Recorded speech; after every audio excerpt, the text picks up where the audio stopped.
Eh bien, on va essayer de démarrer. D'abord, je vais vous dire bonjour pour ceux qui sont bien réveillés.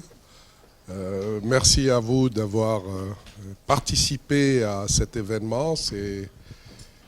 Pour nous, c'est un sujet important. C'est la manière dont on peut faire participer la communauté estudiantine à des projets d'intérêt sur lesquels on pourrait essayer de rebondir pour construire quelque chose de plus fort au sein de l'université, entre les étudiants, les personnels, l'établissement, le lien entre les formations et vos projets. Et donc, je tenais à vous remercier absolument d'avoir fait cet effort, d'avoir passé toute la nuit, si j'ai bien compris, et puis d'avoir subi aussi la petite séance de remise en forme de ce matin, qui fait partie du process sur lequel vous êtes conviés et pour lesquels on essaie de voir si vous faites vos preuves. Cela dit, on doit passer aux choses plus sérieuses, c'est-à-dire on va regarder vos projets. Donc il y aura une présentation de la séquence de travail, je suppose que vous allez la faire. Mais avant, je souhaite vous présenter les personnes qui vont écouter et qui vont jauger de vos projets. Je ne veux pas dire juger parce que tout le monde a travaillé, donc tout le monde a apporté. Il est important de voir juste qu'est-ce qu'on peut distinguer, mais nous sommes reconnaissants pour les efforts de toutes les équipes. Donc je vais demander aux membres du petit jury de se présenter en quelques mots. Bonjour, donc moi je suis Baptiste Peyrou, je suis votre vice-président étudiant et également doctorant en droit public. Donc, bonjour, je suis Saïd Asnaoui, je suis directeur du Centre de culture scientifique, technique, industrielle des Pays de l'Adour, Lac Odyssée. Bonjour, Gilles Pujot-Descabeaux, on s'est vu hier. Donc bonjour, moi c'est Xavier Arnaud de Sartre, je suis chercheur CNRS et surtout je suis là parce que je suis président d'une association d'éducation à l'environnement qui s'appelle Écocène et qui travaille sur en particulier le Béarn. Bien, donc vous constaterez que ce jury est très mal constitué puisque la parité n'est pas respectée du tout et cela me choque énormément.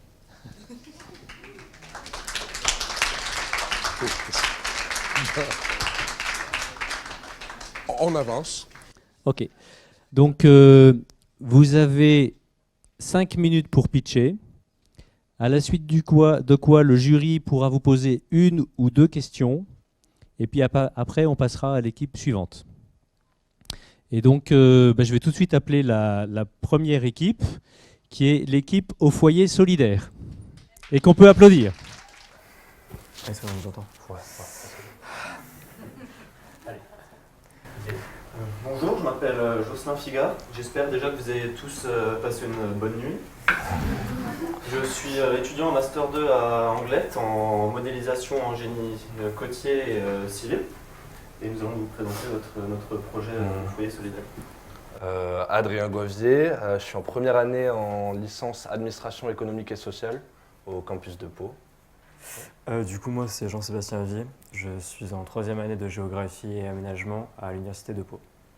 Bonjour, moi c'est Eva Sicard. Je suis à l'IUT de Mont-de-Marsan en DUT SGM, Sciences et Génie des matériaux. Du coup, ce qui nous a rassemblés cette nuit, tous les quatre, c'est ce projet du foyer solidaire qu'on va vous présenter. Ça fait depuis hier soir qu'on travaille dessus et maintenant il nous tient à cœur. On a essayé de vous faire une petite mise en scène pour changer un peu. Du coup, c'est la première fois, soyez un peu indulgents. On va tester ça. Ok. Ok.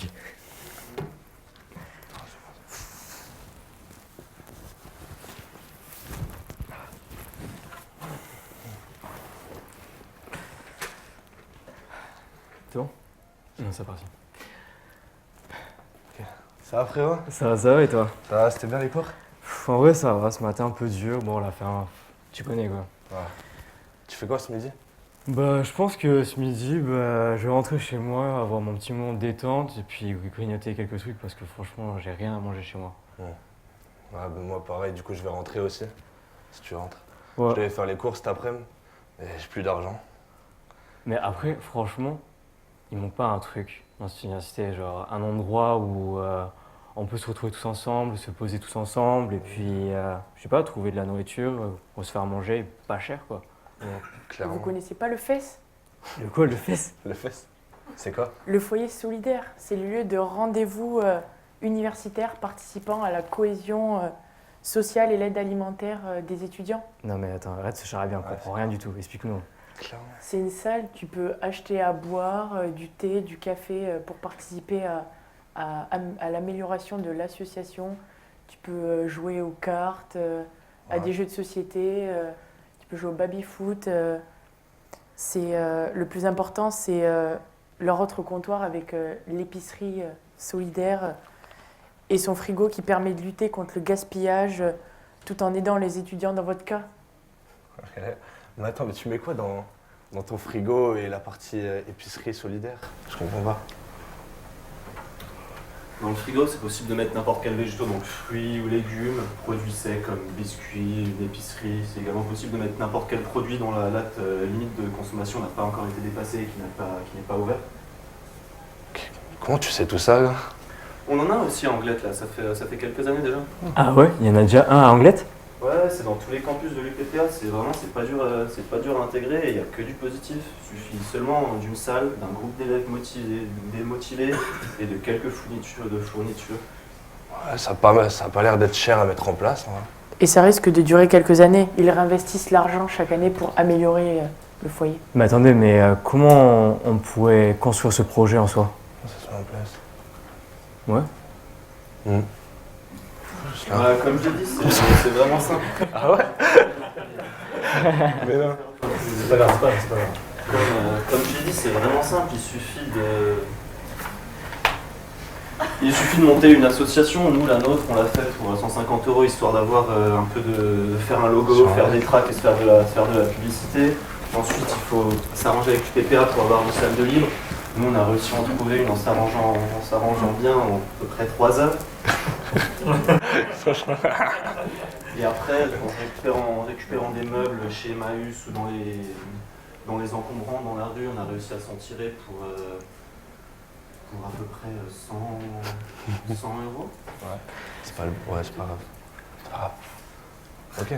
Ok, bon, Et après, le reste, ça dépend de l'esprit de solidarité de chacun et de l'implication de tous. Clairement.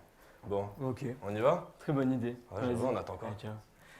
Bon, mais du coup, voilà. J'espère que vous avez aimé cette mise en scène. Et en vrai, on aimerait vous dire.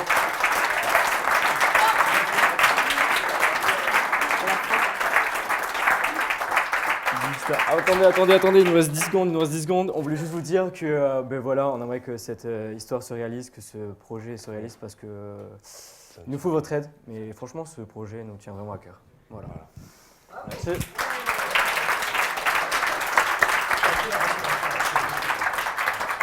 Ah oui, il y a une question. Oui, c'est vrai. Je connais, vous appelez. Non, ça va. Attends, il y a des questions. Il y a des questions. Ok.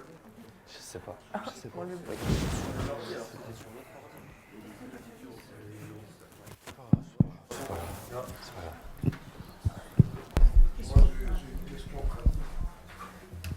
Le frigo, vous le remplissez, mais il se vide par évaporation, les personnes arrivent, se servent. Lorsqu'il est vide, qu'est-ce qui se passe? Si quelqu'un prend tout et part et laisse rien aux autres, d'un point de vue pratique, comment ça se passe? C'est basé juste sur le fait que tout le monde est discipliné, un esprit de solidarité, ou alors sur un mode de fonctionnement posé? Du coup, le frigo, je vais me permettre de vous répondre parce qu'il y a 2 ans, j'avais fait un service civique à l'agenda 21 du département et on pensait à une époque mettre un frigo. Et il y a une association qui gère les frigos solidaires, donc qui a déjà pensé à toutes les règles, normes, hygiène, etc. Donc ça aide quand on veut en mettre un en place. En fait, alors il y a une réglementation de qu'est-ce qu'on peut mettre. Les gens après peuvent se servir et c'est la responsabilité de celui qui consomme. Voilà, s'il tombe malade, etc. C'est la responsabilité de celui qui consomme. Et ensuite, il y a non, mais après, il y a toujours une personne tutrice responsable de ce frigo. Donc nous, dans notre idée, dans ce foyer, il y aurait, on avait justement pensé à peut-être utiliser des services civiques pour tenir en soi le foyer, ouais, voilà, et surveiller le côté épicerie et frigo, pour pas que, ouais, voilà, dès qu'il y ait des produits qui sont plus bons, qu'ils soient enlevés. Et après, on a plein d'autres.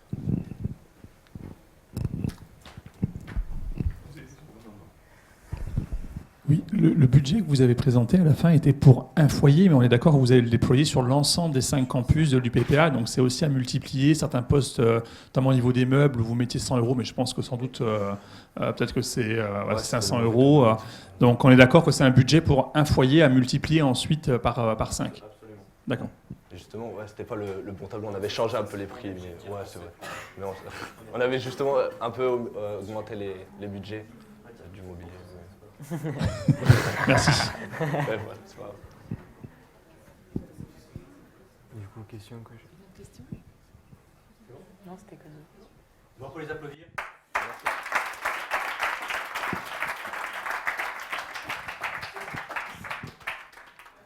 Parle. 1, 2, 1, 2, 1, 2. On m'entend? Oui, je pense. On nous entend? C'est bon? Vous nous entendez? Parfait. 10 millions de tonnes. 325 millions de tonnes. 30 milliards. Ces chiffres représentent les déchets alimentaires, les déchets ménagers et le nombre de mégots jetés par an en France. Nous sommes Antiane, Eloura, Mayalène et Mélina.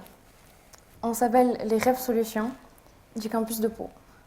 Et aujourd'hui, nous sommes là car nous voulons amener notre université vers un objectif zéro déchet à l'aide d'interventions multiples et variées, d'anti-gaspillage et de recyclage menées par un comité universitaire composé du personnel et d'étudiants.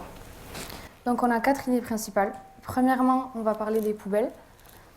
Donc on aimerait installer des conteneurs de recyclage un peu partout à travers les campus de l'université. Et donc, comme nous 4, on vient du campus de Pau, on a pris l'exemple du campus. Donc, on peut voir les petits triangles rouges. C'est là où on aimerait et c'est là où on trouve que c'est les endroits stratégiques pour mettre des conteneurs recyclables. En plus de ça, on aimerait bien que ça soit un peu plus attrayant. Et donc, pour ça, on demanderait aux artistes street art de l'université de Pau de participer au projet et de confectionner ces petites poubelles. Ensuite, on aimerait également augmenter le nombre de poubelles pour mégots parce qu'on trouve qu'il n'y en a pas assez à travers les différents campus et surtout dans les endroits les plus fréquentés par les fumeurs. Et pour inciter les fumeurs justement à ne pas jeter les mégots par terre, on s'est inspiré de quelques photos qu'on a vues et de quelques expériences. Et c'est donné un côté ludique justement aux poubelles. Donc là par exemple, il y a 2 choix et il y a comme en fait des débats. Et voilà. Et on voudrait aussi remplacer le plastique au restaurant universitaire de 2 manières. On aimerait d'abord diminuer la quantité de plastique en commençant par les pailles. Alors, on a remarqué que le projet a déjà été entamé et on aimerait le poursuivre en remplaçant les pailles en plastique par des pailles en bambou, en métal, en carton ou bien en paille naturelle. Et la deuxième solution, ça serait aussi les barquettes en plastique qui contenaient les entrées. Elles pourraient être également changées par des petites assiettes. Alors, le gaspillage alimentaire est un gros problème et nous pouvons agir à notre échelle. Tout ça en commençant par la table de troc. De simples tables placées dans les différents restaurants universitaires des campus. Les consommateurs qui ne veulent plus d'un produit non entamé peuvent les laisser sur les tables. Organiser des rabs afin de ne pas jeter la nourriture en trop. Vers la fin des services, les consommateurs pourront repartir chercher du coup de la nourriture qui serait facturée moins cher. Et s'il reste encore de la nourriture après les services, nous proposons d'utiliser l'application Too Good To Go, que vous pouvez voir en logo ici. Elle sert à sauver de la nourriture habituellement jetée. Et toute personne, via l'application, pourra réserver ce que l'on appelle un panier repas à un prix réduit. Nous pouvons avoir des frais administratifs, par exemple de 39 € par an pour pouvoir participer à l'application. Et pour avoir un panier fixé à 4,50 €. Et cela change selon le prix fixé au panier. Donc le comité universitaire rassemble tous ces projets afin d'organiser et de financer les différentes interventions. Le comité sera donc composé des étudiants volontaires et des personnels de l'UPPA, associés à des représentants de la ville, de la mairie, de l'université et des associations pour l'environnement.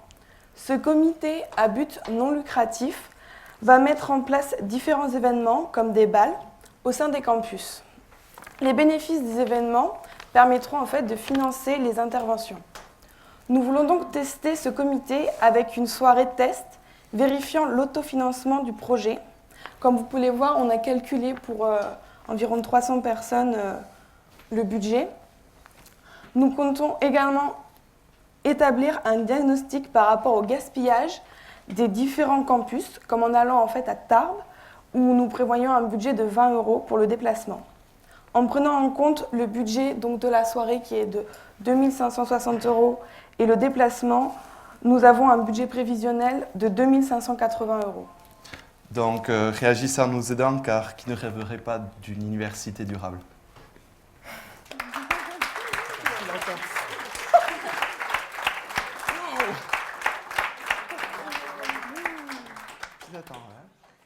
Ça, c'est beau. Est-ce que le jury a des questions? Non.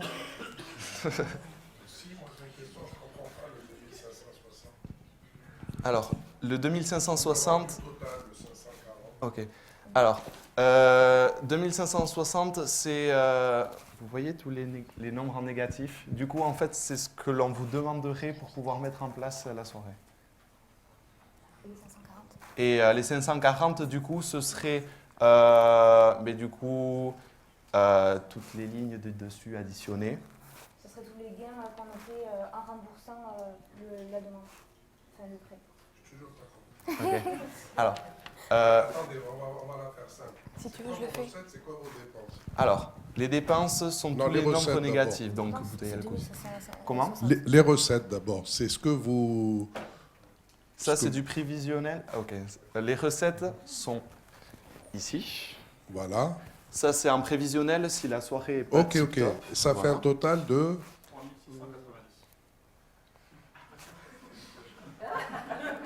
Attends, Non, il y a 540 qui sont trop. Non. C'est toujours ça, lorsqu'on fait des budgets, on se casse la figure. 3150 de recettes, et les dépenses, c'est ce qu'il y a au-dessus. Exactement.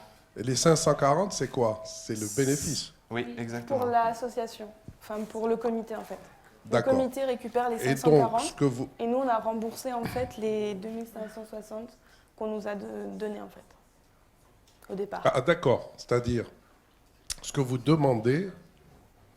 En fait, ce qu'on demande à la fin... Vous demandez rien, parce que vous êtes bénéficiaire. En fait, à la fin, on pourra le rendre, pas aussitôt, parce qu'il faudra qu'on continue en fait, à organiser, mais au bout de plusieurs en fait, événements, on pourra rembourser ce qu'on a pris au départ, enfin ce qu'on a demandé en fait. Ok. Donc, à l'arrivée, vous pensez que votre soirée sera équilibrée et qu'elle dégagera même une petite marge qui vous permet de rebondir pour le coup d'après. Voilà, et d'avoir... qui permet également du coup d'investir dans l'environnement. Oui. Voilà. Ok. Merci.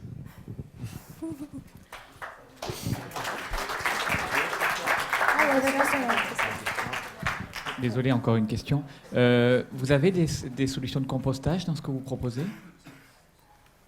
De compostage. De compostage.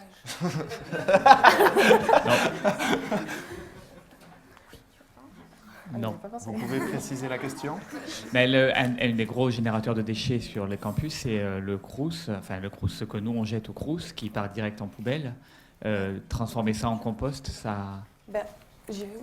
Mais du coup, au lieu de transformer ça en compost, on pourrait du coup transmettre ça aux élèves.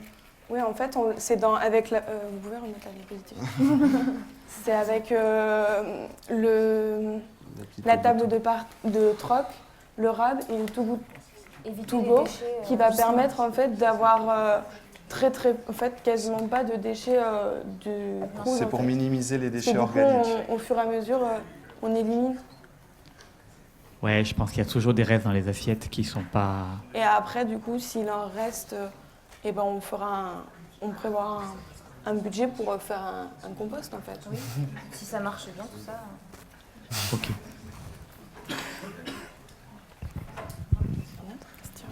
Moi, j'ai une question pour les mégots. Vous, est-ce que vous prévoyez quelques actions de sensibilisation quand même? Parce que je prends l'exemple de certains endroits où il y a une poubelle là, et il y a des mégots par terre là. Donc ça peut être... Enfin, votre idée ludique, c'est pas mal, mais est-ce que vous prévoyez aussi des actions de sensibilisation pour justement éviter ce genre de choses? Oui, ça, d'accord. Oui, ça, de base, c'était prévu du coup dans l'idée. Mais je tenais à noter surtout que ceux qui se plaignaient justement qu'il n'y avait pas les poubelles, c'était les fumeurs. Et c'était eux qui se plaignaient, du coup, ça les gênait même de devoir jeter par terre. Oui, enfin, des fois, il y a une poubelle vraiment Oui, à oui. 3 cm Oui, d'un mégot par terre. Je suis d'accord. Comment? J'ai rien entendu.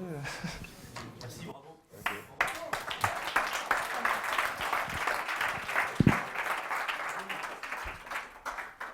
Et j'appelle maintenant l'équipe B au top. Ah, Émilie, regarde, c'est toutes les cartes des photos des campus de l'UPPA. Ah ouais, c'est pas mal, dis donc. On voit bien, c'est grand, mais il y a plein d'espace. C'est vrai qu'il y a beaucoup d'espace quand même. Ouais, hein. Oh, regarde, là-bas, l'arrosoir. Ah, l'arrosoir, super. Trop bien. On le voit. Ouais, on le voit super Mais bien. par contre, je trouve que ça manque quand même de couleurs. Hein. Mis à part l'arrosoir, il n'y a pas trop de diversité dans ces espaces verts. Super vert, donc peut-être un peu De fleurs, ouais. Ouais, des fleurs. Bah ouais, on pourrait mettre des espaces fleuris, des prairies. Des prairies. Bah ouais, des prairies. C'est une super idée, les filles. Bah ouais. D'ailleurs, c'est vrai qu'on sensibilise déjà un petit peu sur les questions des problématiques environnementales grâce à l'Arrosoir, l'association au niveau du campus de Pau. Bah ouais, carrément. Alors pourquoi pas aller plus loin?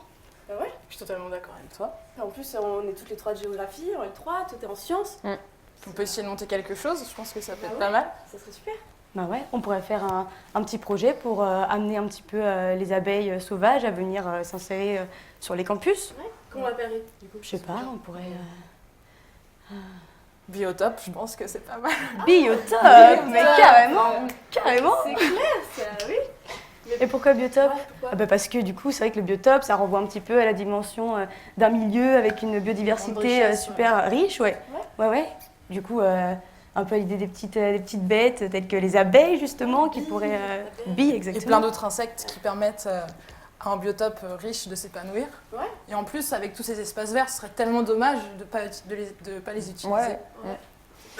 C'est tellement évident en fait de faire ça là, quoi. C'est clair. T'as vu tout ça, quoi? C'est fou. Plein de plantes partout. Ça serait génial. En plus, c'est une solution facile et efficace pour amener énormément de biodiversité, sachant qu'on connaît aujourd'hui la 6e plus grosse extinction de biodiversité. Oui. Et que pourtant elle est nécessaire à la vie. Ouais, et puis c'est pas compliqué. Tu retournes un peu la terre, tu sèmes un peu des plantes indigènes, et puis ouais. Et les insectes viendront par eux-mêmes. Ouais, et même peut-être des hérissons, des souris que les étudiants pourraient peut-être observer, regarder. On aura un regard. Que les étudiants. Non, je suis d'accord avec toi. Tout le monde pourrait venir et puis se balader sur le campus. Ça devient tous les campus, parce que ça peut être réalisé sur tous les campus. Oui, ça devient un espace public où tout le monde échange, discute justement de cette biodiversité qu'on fait apparaître. Ouais, s'il y a des gens qui sont un peu pédagogique. Et s'il y a des gens qui sont c'est ça, et s'il y a des gens qui sont un peu perplexes par rapport à tout ce qui est friche, etc., s'ils pensent que c'est un peu étrange et que c'est des trucs laissés à l'abandon, tu leur expliques qu'en fait c'est méga utile et qu'ils en ont besoin, quoi. C'est essentiel pour leur survie. Ouais.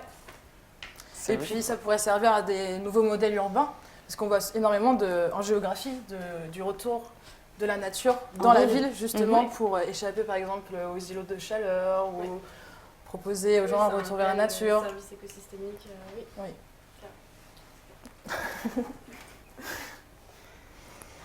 Mais tout ça, ça aurait un coût quand même.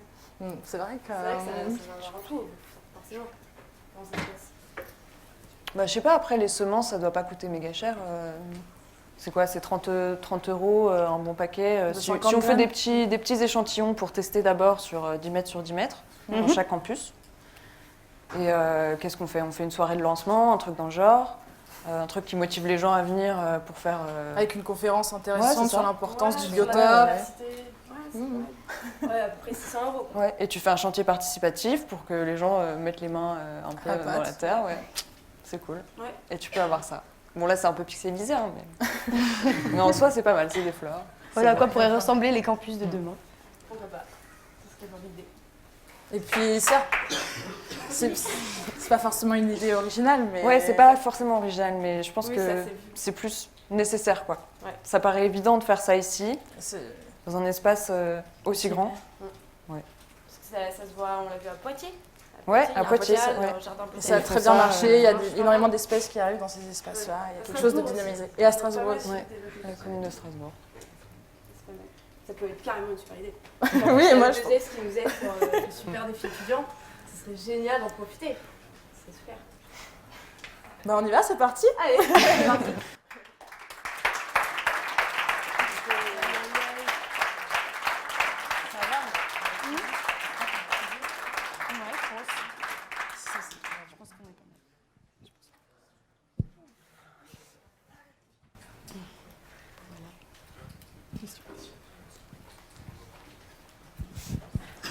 Bon, c'est très intéressant, mais toujours pareil, je vais faire la question sur ce qui manque. Pourquoi des animaux sauvages? Pourquoi pas mettre des ruches, par exemple?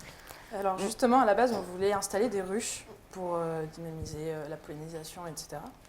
Et Siane, vas-y, je vais te laisser expliquer. En fait, quand les abeilles domestiques sont en concurrence avec les abeilles sauvages, etc. Donc c'est quelque chose qui peut paraître comme une solution pour développer la biodiversité, en fait, peut être même néfaste. Parce que les abeilles domestiques ont un rayon et empêchent les abeilles beaucoup plus long que les abeilles sauvages qui sont sur des territoires assez restreints. Et donc voilà, ça surtout en ville où il n'y a pas énormément justement de plantes mellifères. Voilà. Du coup, l'idée ce serait plutôt de les amener, en fait, vraiment, mais principalement les abeilles sauvages, les amener un peu sur le campus, qu'elles pollinisent, qu'elles soient vraiment dans un espace qui leur soit vraiment le plus favorable possible, plutôt que d'introduire des espèces qui seraient nuisibles au final à la survie. Je garde le micro, juste une autre question. De l'aide technique pour faire la prairie, c'est pas facile en fait à faire une prairie. Oui, bien sûr. On a réfléchi justement qui pourrait nous aider. On a plusieurs options encore en tête. Notamment la commune, enfin déjà les employés de... voir avec la commune, voir si on n'a pas absolument rien. Ah, pardon. On pensait faire appel à... Parle fort. Oui, je crois que c'est mon micro qui marche pas. On pensait en parler avec la mairie peut-être, pour voir, coordonner le projet avec les espaces verts de la mairie. Ça pourrait être une idée. Et, je sais que la fac a aussi des espaces verts. Bon, après ici, j'avoue, ailleurs, je ne sais pas trop comment ça se passe sur les autres campus de l'UPPA. Pourquoi pas motiver aussi les étudiants sur des activités, des petits événements où nous, par exemple, on adorerait que ça existe. Et il y a des enseignants aussi qui ont sûrement les compétences et les connaissances nécessaires pour essayer de développer un projet à qui on pourrait demander un coup de main. Oui, surtout on est une fac de chercheurs.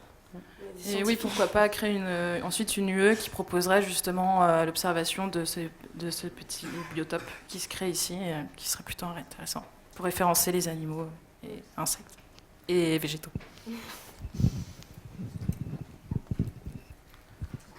Bon alors, moi j'ai une question. Imaginez, votre projet se réalise, vous avez tous les campus de l'université qui sont pleins de fleurs partout. Comment vous gérez la pérennisation? C'est-à-dire qui va l'entretenir? Parce que bon, finalement, pour filer la métaphore, telles des fleurs fanées, personne n'est éternel ici. Donc il y aura bien des gens après pour reprendre. Donc comment vous faites en sorte que ça tienne sur le long terme? Après, en général, les prairies fleuries, c'est quelque chose qui se ressème assez régulièrement. L'entretien est beaucoup moins exigeant, a priori, que de devoir tondre les pelouses très régulièrement, parce qu'il y a seulement 2 fauches à l'année, une en juillet et une fin août, ou début juin, je ne sais plus trop exactement, mais ça fait 2 fois à l'année. Comment vous faites pour qu'elle se fasse, cette fauche? Pour qu'elle se fasse, oui. On a des services qui s'occupent des espaces verts à l'université, qui s'occupent déjà de tondre la pelouse, et à la mairie aussi. Donc c'est des choses qu'il faut justement voir avec ces services-là, développer avec ces services-là. Et en soi, je pense que c'est juste une modification dans la manière d'entretenir les espaces, et pas forcément quelque chose qui sera plus compliqué à gérer. Voilà. Oui. Adapter une nouvelle méthode. J'aurais juste une question sur la cohabitation entre la prairie fleurie et les autres services que rendent les pelouses à l'université, par exemple l'été, l'été ou quand il fait un les étudiants se mettent sur des pelouses, peuvent échanger, peuvent éventuellement travailler. Comment vous gérez cette cohabitation entre ces deux types de services et aussi d'autres services potentiels que les pelouses rendraient? Tout ça, on y a déjà pensé et on s'est dit que l'idée, ce serait vraiment d'utiliser des parcelles, des surfaces de terre qui ne sont justement pas utilisées. Sur le campus de Pau, il y a énormément d'espaces qui ne sont pas du tout utilisés par les étudiants. Et on a demandé à certains de nos camarades d'autres universités, du campus de Mont-Marsan notamment, qui nous ont expliqué quelles étaient les zones qui n'étaient pas forcément utilisées, où personne ne s'installait, etc. Donc c'est quelque chose à voir avec l'utilisation actuelle des lieux. Et voilà. Merci. Et même sans... même si on dispose pas forcément d'espace, avec un sol végétal, par exemple à Bayonne, c'est un petit peu restreint. Mais on pourrait, pourquoi pas, trouver des options avec des habitats en fait de moustiques, ou vraiment essayer de créer autre chose auquel on n'a pas encore vraiment réfléchi. Mais vraiment les accompagner en fait. Vraiment, Mettre ça sur les toits. Sur certains alors, toits. ça, on voulait absolument le mettre au début, et puis si c'est possible ou non, quoi. Après plusieurs discussions avec des professeurs, on s'est rendu compte que c'était quelque chose de très compliqué, parce qu'en fait la masse et le poids en fait d'un toit végétal, ça met en péril la stabilité du toit en fait. Il faut voir si ce sont des bâtiments récents ou non, et s'ils seraient capables de supporter parce qu'il y a poids, déjà eu en fait. des graves conséquences Ouais, sur d'autres bâtiments. Ouais.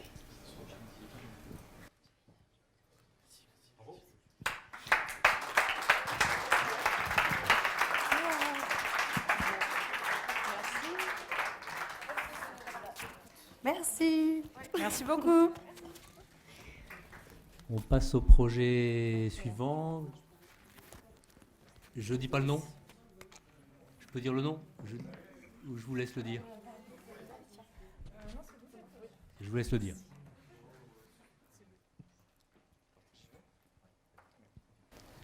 « 62% des Français aimeraient réintroduire les chevaux dans la ville. Hier matin, je me promenais dans la fac et j'ai vu des feuilles mortes. Vous pouvez les voir même là ou sur l'image, là, on en a pris des photos. Donc on a vu des feuilles mortes, des branches par terre, l'herbe qui n'est pas tondue. Et c'est à ce moment-là que notre groupe, on a eu une idée.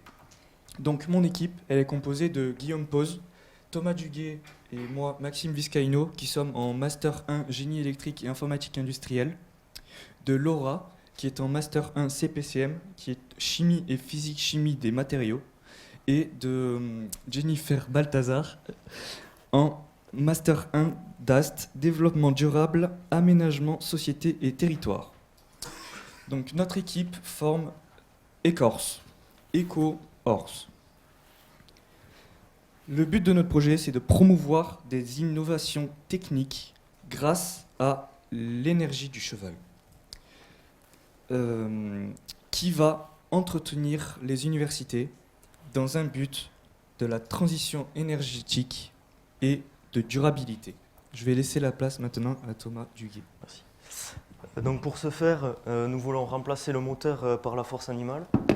Donc concrètement, un cheval de trait de 600 à 900 kg sera attelé à des outils techniquement innovants afin premièrement de pouvoir collecter des sacs poubelles de l'université pour ensuite les regrouper dans des bennes qui seront, elles, situées à des endroits stratégiques dans le campus.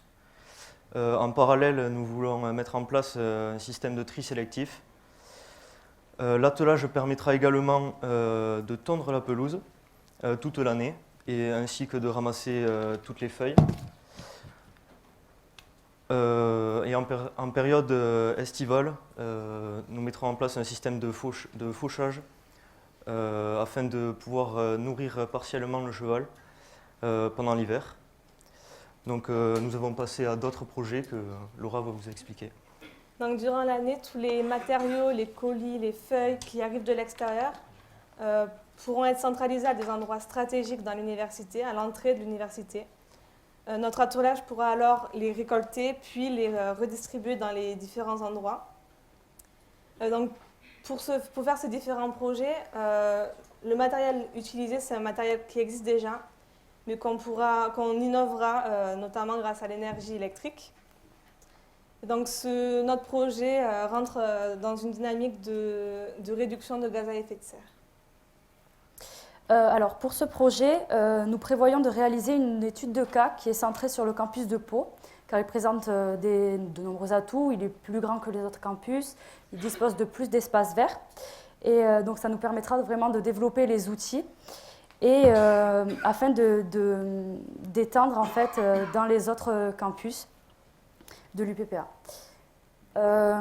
Alors déjà, ce projet s'inscrit dans le temps long car il permet de réintroduire la nature dans la ville à travers des animaux qui sont performants et qui étaient anciennement utilisés. Et il faut savoir que des projets similaires ont déjà été menés. Donc, par exemple à Trouville-sur-Mer, où ils utilisent les chevaux pour faire la collecte de déchets, ou encore à Chapelle-Gasseline, où ils utilisent des machines pour tondre la pelouse. Pour développer ce projet écologique et innovant, de nombreux organismes existent et donnent des subventions. Donc on peut citer notamment l'Institut français du cheval et de l'équitation, les fonds EPRON ou encore la Société française des équidés de travail. À partir de là, il nous suffit d'étudier la faisabilité des différentes options qui s'offrent à nous. Faut-il faire appel à un prestataire de service qui travaillera pour nous? Faut-il installer le cheval directement en régie et donc adapter toutes les installations qu'il faudra directement sur place? Où doit vivre le cheval? Faut-il qu'il vive sur place ou alors dans un centre équestre, dans un centre équestre proche de l'université, dans lequel il pourra faire le trajet tous les jours facilement. Il nous faut travailler sur la faisabilité technique et théorique de l'innovation des outils qui devra être mis en place pour notre projet. Alors, on a un avantage sur ce projet, c'est que en fait, il se fait au niveau très très local, et donc en fait, la plupart des choses pourront se faire directement du bouche à l'oreille ou alors du porte-à-porte, ce qui nous permet d'avoir un budget assez faible, mis à part qu'on s'est permis un fonds de 650 € pour nous permettre d'aller, si nécessaire, au contact d'une commune qui a déjà fait ce projet ailleurs pour voir comment il s'est établi ailleurs et pouvoir s'inspirer des idées. En nous aidant, vous ne nous aidez pas seulement à réaliser notre projet, vous nous aidez à réaliser le rêve de 62% des Français.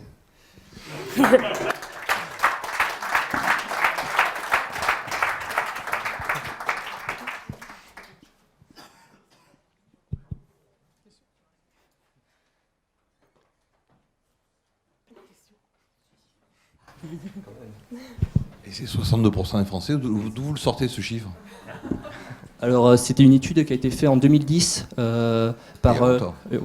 a 9 ans, par l'IFCE. Ils avaient demandé, je ne me souviens plus du nom, je crois que c'était, ils avaient demandé à une société de sondage et c'était l'IFCE. L'IFCE, c'est les anciens haras nationaux qui avaient fait une demande. Alors, c'était sur l'importance du cheval dans la société française. Et parmi les choses qui se dégageaient dans cette étude, il y avait ce chiffre. Je peux pas m'empêcher de caricaturer un peu ce que vous venez de présenter, et je vais être provocateur, mais c'est gentil, hein, c'est pas méchant. Surtout, le prenez pas mal. Une université, c'est un endroit perçu de l'extérieur, de savoir, et qui est supposé être plutôt high-tech. Et vous allez mettre un cheval. Ouais. Oui. En fait, la chose moderne, c'est de ne plus utiliser le moteur, c'est de remplacer le moteur par le cheval, par la force de l'attraction équine. Et en fait, l'innovation technique, elle se fera dans l'outillage. En fait, l'objectif, c'est vraiment d'aller travailler sur l'outillage pour essayer de l'améliorer et de l'hybridiser pour l'optimiser. Oui, je crois que c'est ça qui est important, effectivement. Quel est le bilan carbone d'un cheval versus les méthodes actuelles? Est-ce qu'il y a une économie en carbone qui est faite? Alors, on a fait les chiffres. C'était sur plusieurs pôles, pas que des pôles qu'on utilisera. on peut retenir le gain carbone sur les déchets, c'était 35%. Pour l'entretien, c'était des espaces verts, c'était 40%. Pour les transports, mais ça ne nous concerne pas ici, c'était 60%. La moyenne de tout truc confondu, c'est à peu près 30%. Merci. Une question sur, le nombre de campus à l'université. Comment vous ferez pour transposer ça sur les 5 campus? Il faudra donc 5 chevaux, ou au moins 4, parce que sur la côte basque, ça peut être le même, mais comment vous allez faire ça? Comment vous allez réussir à le mettre sur les 5 campus? Alors le but, c'est de trouver justement des prestataires qui sont à proximité pour vraiment limiter les déplacements. Et du coup, en fait, le but, c'était vraiment de d'abord transposer ce projet à la fac, au campus de Pau, qui est beaucoup plus grand, et l'adapter pour les plus petits campus pour voir vraiment quelles fonctions sont primordiales pour ces campus-là, et donc justement de l'adapter au site du campus. Moi, j'ai une question pratique. Vous n'avez pas parlé finances. Combien ça coûte tout ça? Combien ça coûte tout ça, de récupérer un cheval, de l'entretenir, de lui faire des choses, d'avoir du matériel? Alors, j'ai la compta, mais elle est dans mon sac. Parce qu'en mais fait, au doigt mouillé. Non, acheter le cheval plus le matériel, je crois que c'était 9600, ce qui est moins qu'un véhicule à moteur. C'est 13 000 € pour un qui pollue et beaucoup plus pour un qui pollue pas. Après, ce qui n'est pas compté là-dedans, c'est électrique, non, mais même, bon, bref. Et en fait, ce qui n'est pas compté là-dedans, c'est toute la partie de fonctionnement interne. Et donc là, ça peut coûter plus d'aller avec un cheval. Or, le véhicule n'est pas gratuit non plus, hein, il y a un fonctionnement interne. Mais ouais, voilà. Mais l'argument de dire on passe au cheval parce qu'il faut arrêter le moteur, moi, il ne me convainc pas. Parce que bon, c'est bien, parce que c'est le campus de Pau, on peut se balader à cheval là-dedans.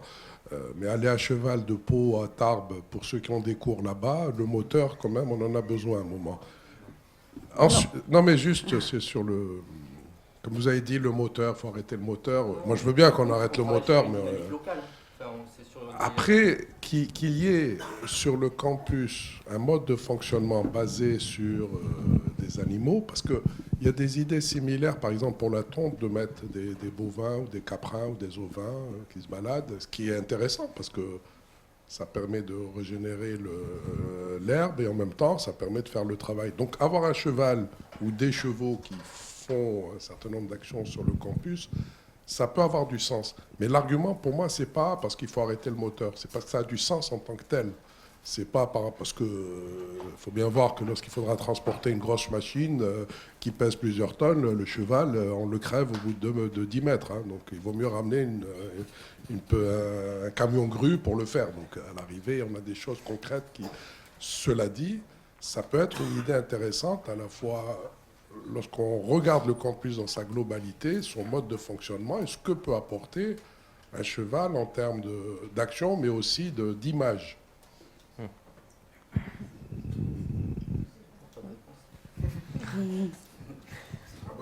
ça n'a pas de réponse, c'est très bien ce que vous avez dit.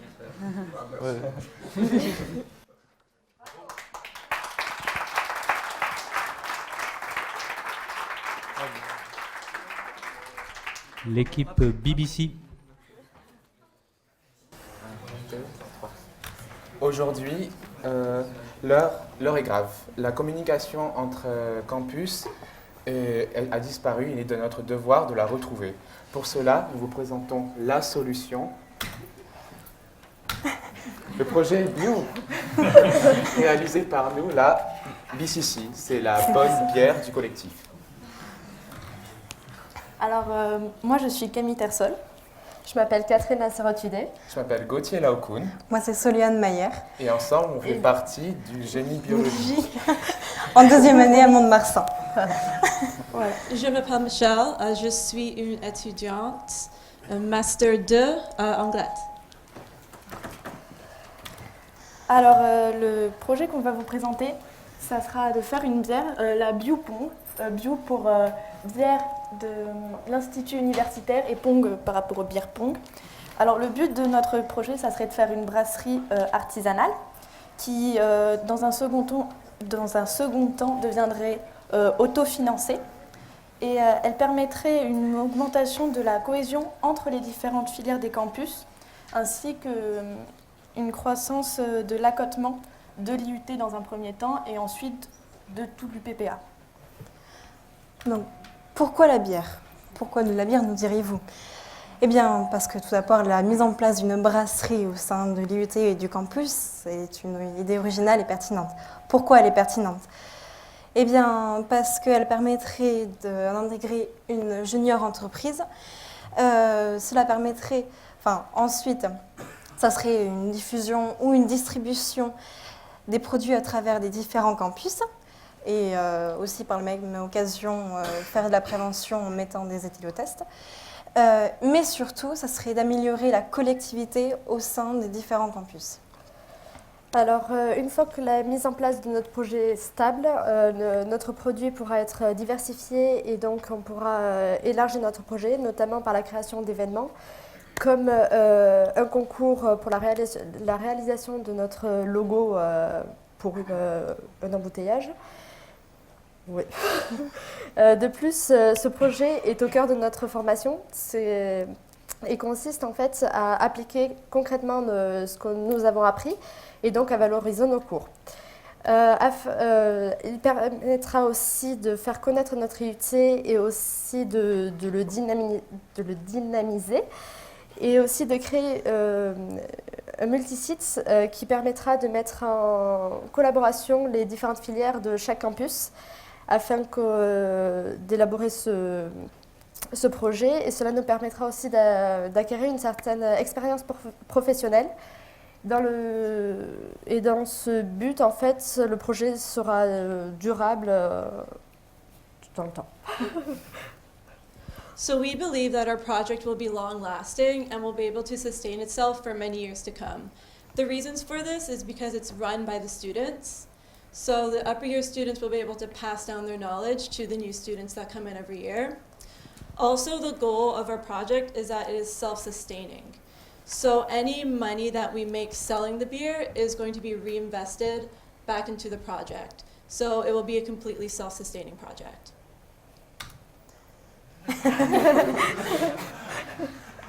Donc du coup, ce qui est bien avec notre projet bio, c'est que on va intégrer tous les campus. Par exemple, on peut voir que pour le domaine de la microbiologie, de la QN chasseuse qui est qualité, etc., et la conservation, on va plutôt aller vers les campus de Mont-de-Marsan, Anglet et Pau.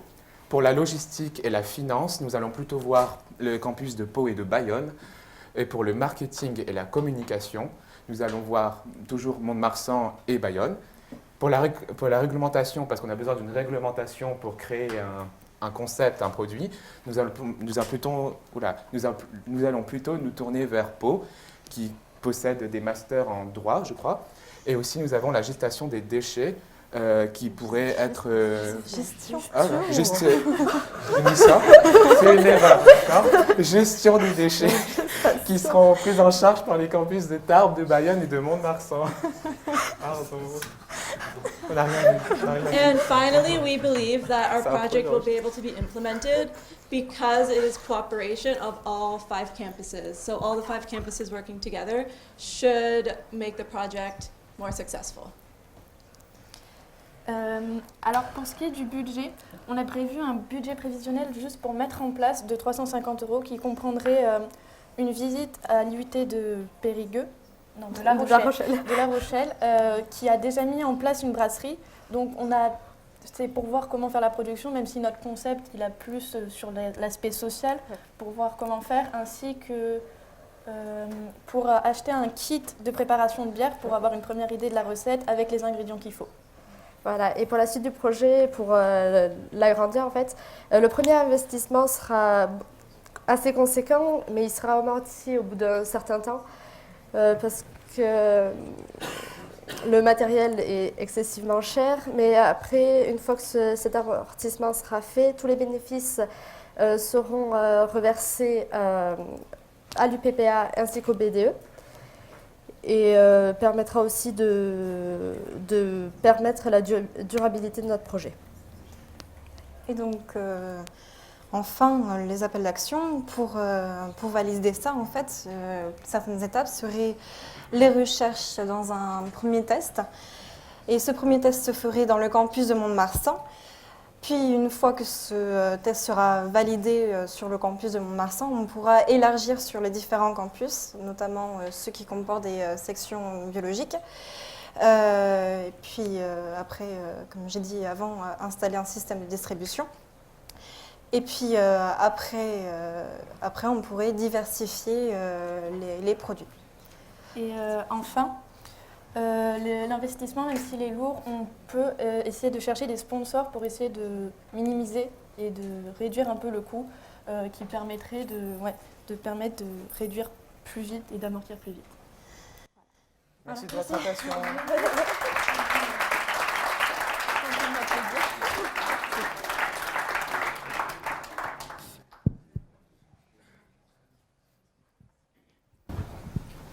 Alors, moi je vais évoquer 2 obstacles majeurs et je vais vous demander comment du coup vous comptez les passer outre ces obstacles. Le premier, c'est à propos des licences d'alcool, puisque vous savez que pour vendre de l'alcool, il faut une licence. L'autorisation de mémoire donc, passe par la préfecture et la mairie. Donc là, vous voulez aller donc, éventuellement sur les 5 campus, donc il vous faudra 5 fois cette autorisation. En plus, l'université a déjà une licence pour la centrifugeuse, donc il est quand même assez... Enfin, moi, j'imagine assez mal qu'on autorise après une 2e licence pour autre chose. Donc ça, c'est le premier. Comment vous allez dépasser ça? Et le deuxième, c'est que la politique ministérielle aujourd'hui est assez drastique sur ce qui concerne tout ce qui est alcoolisme, etc. Il y a tout un tas de campagnes de sensibilisation sur de la prévention à ça. Comment vous allez convaincre du coup ces acteurs-là d'éviter, enfin, qu'il n'y a pas de risque sur l'alcoolisation des jeunes? Je pense déjà pour limiter la consommation, entre guillemets, ça serait bien de faire des événements, créer ça comme étant des événements et pas faire ça comme une brasserie continue, ça serait plutôt sur des événements. Après, sur le côté politique, j'avoue, je ne sais pas trop. C'est pour Du ça coup, je pense qu'on pourrait demander... le côté politique, en fait, on pourrait voir en même temps avec les professeurs, enfin faire des recherches, mais aussi, comme on avait mentionné... pardon. Ah, c'est pas celui-là. Précédemment, oui. Attends, comment ça marche? Oui. Du coup, on a par exemple Je sais pas si à Pau, on a les masters en droit qui pourraient aussi nous aider pour la recherche. Et pas sûr, mais... Comme ça, on collabore tous ensemble. Voilà. Est-ce que ça répond à votre question? Partiellement, mais c'est déjà pas mal. Ça te comprend.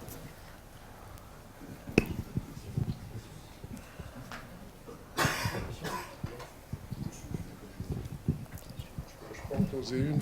La brasserie, vous la prévoyez sur un campus ou vous prévoyez 5 brasseries? Alors, ce serait plutôt sur un premier campus à Mont-de-Marsan, désolé, à Mont-de-Marsan, dans un premier temps. Et puis, ça serait surtout sur 3 campus majoritairement, sur le campus de Pau, Mont-de-Marsan et Anglet. Puisqu'ils disposent en fait de filières biologiques, donc qui pourraient être en collaboration avec nous. Après... En fait, ce qui est surtout important, c'est que même s'il n'y a pas une brasserie dans chacun des campus, c'est que tous les campus vont être en relation entre eux. Ils vont tous participer au projet, en fait. C'est ça surtout qu'on a voulu mettre en avant, c'est l'aspect social et la collaboration. Ou même si on ne peut pas forcément, c'est sûr qu'on ne pourra pas installer une brasserie partout, ils participeront quand même tous à certains stades. Ils participeront à l'élaboration du projet. En consommant la bière ou en participant? Non, ils vont participer. Par exemple, ils peuvent participer à la logistique, ils peuvent participer à tout ce qui est marketing. Alors, peut-être que ce n'est pas eux qui produiront, mais dans certains sens, ils seront quand même acteurs de la fabrication du À La Rochelle, ils ont une brasserie en tant que telle. Oui. D'ailleurs, dans les frais dans nos projets, c'est d'aller voir là-bas. Oui. C'est d'aller voir à La Rochelle pour justement d'en apprendre plus. Si mes souvenirs sont bons, c'est une brasserie en tant que telle, c'est-à-dire elle a son modèle économique, elle est posée, c'est pas quelque chose qui est géré de manière associative ou c'est quelque chose qui est complètement posé. Parce qu'il y a des petits sujets derrière, effectivement, je sais pas, on a parlé rapidement, mais lorsque vous produisez d'alcool, vous êtes sur un campus d'une institution publique, donc c'est pas autorisé. Donc il faut avoir une autorisation. Ensuite, lorsque vous vendez, il faut être autorisé. Ensuite, lorsque vous vendez, vous avez des problèmes fiscaux si vous faites des bénéfices. Ensuite, donc, vous allez avoir beaucoup besoin de vos camarades de droit et d'économie pour vous aider à sortir. Exactement. Et ceux de Bayonne, ne les excluez pas. Peut-être qu'ils ont une expérience là-dedans. En tout cas, merci à vous.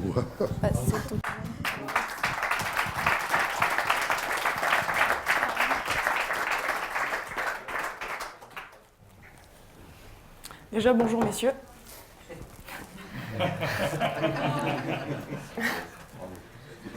On va vous présenter notre projet A2E. Alors, notre peur la plus profonde n'est pas que nous ne soyons pas à la hauteur, mais que nous soyons puissants au-delà de toute limite. C'est notre propre lumière qui nous effraie le plus. Vous connaissez le coaching d'entreprise ? Ouais, c'est vrai que en ce moment, on voit un peu beaucoup même, fleurir l'idée de développement personnel. Un peu partout, sur les réseaux sociaux, mais pas que, les gens s'intéressent de plus en plus. Et pourquoi ils s'intéressent de plus en plus ?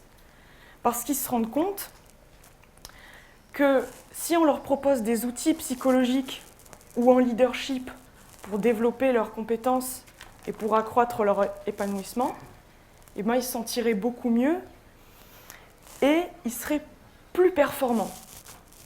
Et ça, les entreprises, elles s'en sont très bien rendues compte, elles l'ont mis en pratique, elles commencent à le mettre en pratique, certains même l'ont déjà mis en place, parce qu'elles savent que ça va apporter un rendement. Et c'est vrai que notre société, elle est beaucoup basée sur le rendement et la performance. Est-ce qu'on peut l'appliquer dans le cadre du coup d'une université? Oui. Donc moi je m'appelle Sarah, je suis en première année de STAPS et je vais laisser mes collègues prendre la relève. Donc merci. Moi c'est Julie Crassat, donc je suis en master 1 de sociologie spécialisée dans la transition énergétique et le numérique. À Pau, sur le campus de Pau, pardon, excusez-moi. Je m'appelle Liro Nicolas et je suis en première année DUT-SGM à Mont-de-Marsan. Je suis Arthur Tiamté, je suis en première année informatique au campus d'Anglette. Je m'appelle Arthur Balazin, je suis en première année de licence informatique à Anglette. Donc ce qui nous rassemble sur cette idée, c'est le fait que c'est quelque chose qu'on a tous vécu, on a tous une histoire personnelle à raconter à ce sujet. Ça nous touche tous, indirectement ou directement. Et ce qu'on va pointer du doigt, c'est le manque de suivi personnel dans l'université. Donc on a tous besoin, je pense, en tant qu'étudiants, d'une écoute bienveillante. Donc on s'est posé la question aussi, étant donné des questions politiques actuelles sur l'écologie, etc. Mais on s'est rendu compte qu'il y avait beaucoup d'élèves qui avaient déjà traité sur ces sujets-là, donc c'est très intéressant. Il y a beaucoup de bons projets. Mais du coup, on s'est dit que l'université de demain, ça intégrait aussi les étudiants qui en feront partie. Et du coup, la dimension psychologique est pour nous très importante dans les projets aussi à mettre en place, quoi. Voilà. Alors, nous, l'idée principale de notre projet, elle peut être définie sur une phrase. C'est l'accompagnement bienveillant des étudiants pour les aider dans leur épanouissement personnel ainsi que leur évolution sur tout leur cursus universitaire. Et pour construire le nom de notre groupe, en fait, on a récupéré les mots-clés de la phrase qui sont accompagnement, évolution et épanouissement, d'où A2E. Donc pour construire ce projet, on partirait sur la base d'un groupe de parole. C'est ce qui va permettre un dialogue entre les élèves. Et bien sûr, ça sera encadré par un médiateur. Donc ça sera soit un professionnel de santé, soit un coach. Donc on verrait dans ce qui est possible. Ce projet nous paraît pertinent parce que justement le système éducatif aujourd'hui, surtout en France, donc il y a d'autres systèmes éducatifs, mais ce n'est pas le débat actuel, peut entraîner un stress à cause du système de notation, par exemple. C'est un exemple, mais il y en a plein d'autres. Et du coup, ce dispositif, il va permettre l'échange des ressentis entre les étudiants. Nous pensons que c'est un projet très important dans l'épanouissement de l'étudiant au sein de l'université, et donc c'est ce qui le rend utile. aussi il est original parce qu'il n'est pas intégré dans les universités françaises. Il y a des psychologues au sein de chaque université, c'est ce qui permet donc à des étudiants de trouver une écoute. Sauf que le problème, ça va peut-être être l'accessibilité à cette écoute parce qu'il faut prendre des rendez-vous, etc. Et le but de notre projet, ça va être donc cette accessibilité et la confrontation des différents points de vue. Et ce qui est aussi positif, c'est qu'il est facilement réalisable, puisqu'on a juste, pour commencer, besoin d'une salle de cours, par exemple, avec des chaises pour pouvoir organiser le groupe de parole. Et après, peut-être plus le développer si nécessaire. Grâce à cette mise en place facile, simple, tout établissement est capable de l'accueillir, comme certaines entreprises l'ont montré. Ce principe serait plutôt hebdomadaire, alors 1 heure ou 2 heures par semaine, et peut-être accompagné suivant les années et pour faire un suivi scolaire. Pour bien démarrer notre projet, nous verrons avec les différents responsables des campus pour élaborer notre projet et demander la possibilité de pouvoir avoir un professionnel et une salle pour commencer notre projet. Dans un second temps, nous irons aussi, après validation, déterminer un budget pour pouvoir aménager notre salle pour cela. Alors pour engager votre volonté, nous nous engageons à faire tout ce qui est la communication dans chacun de nos établissements. Merci de votre écoute.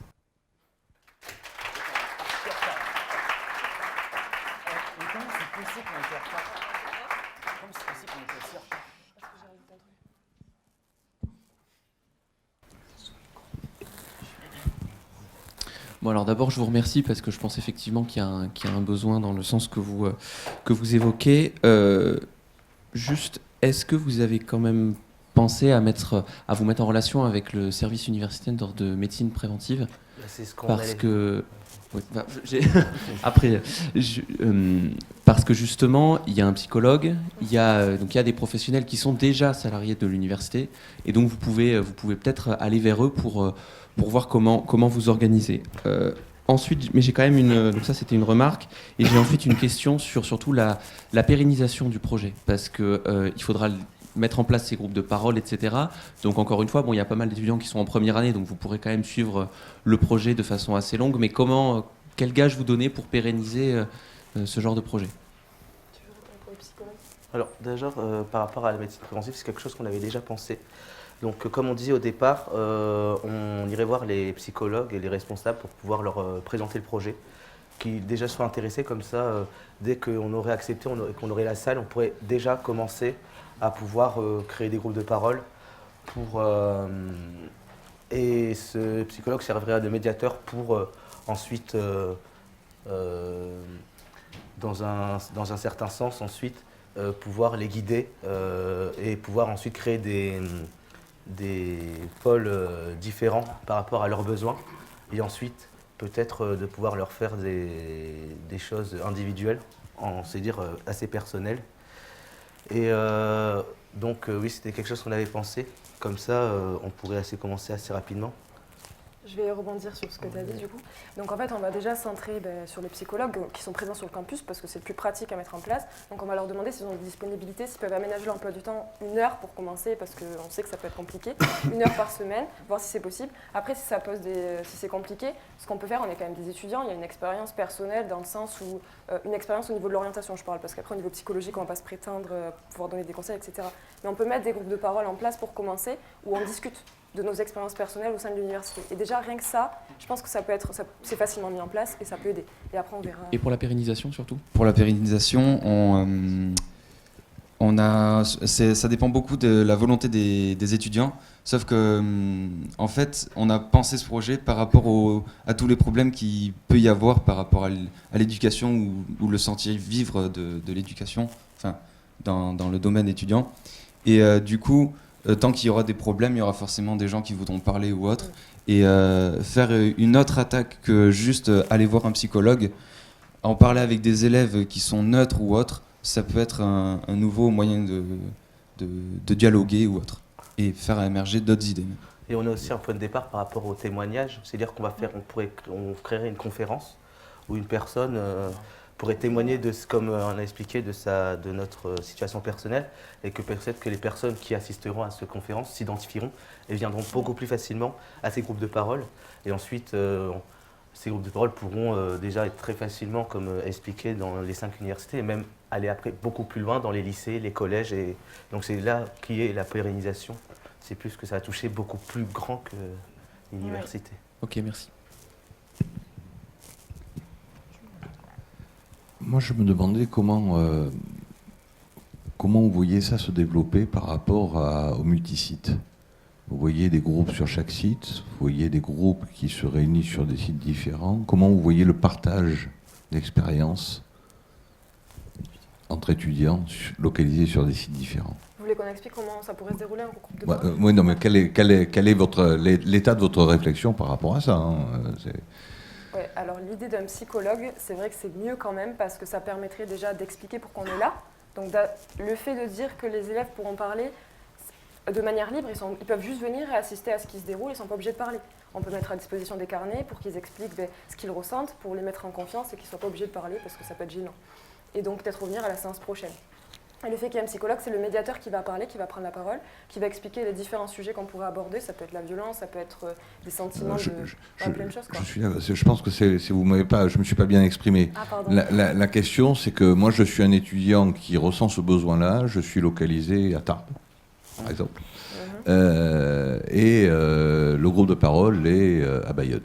Comment je fais? On voit ça comme à chaque endroit peut y avoir des groupes de parole.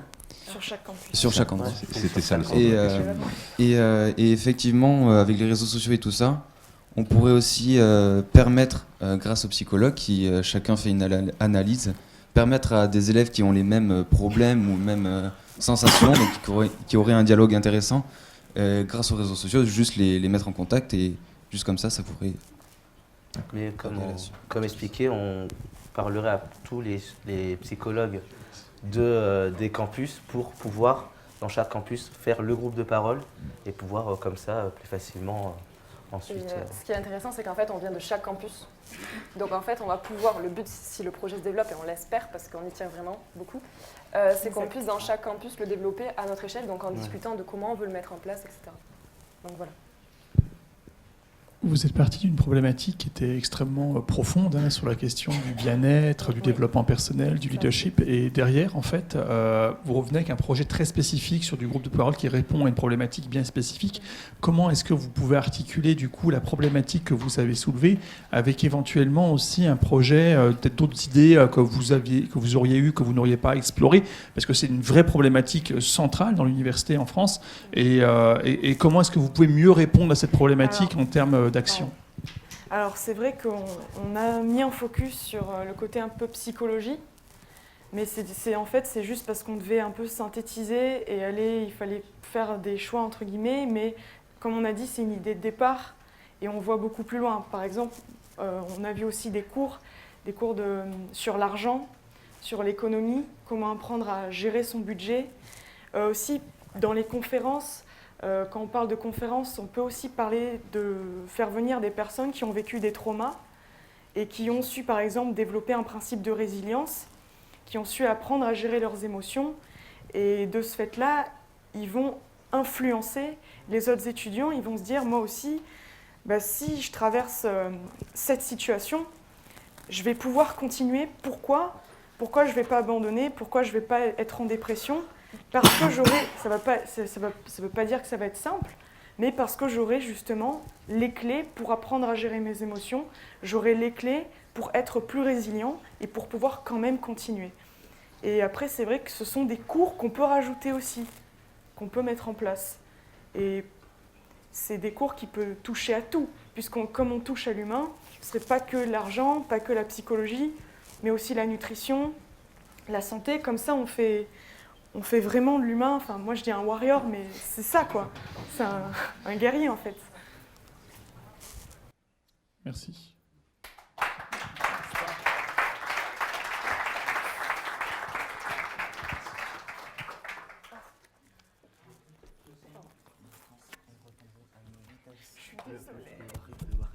L'équipe ECI.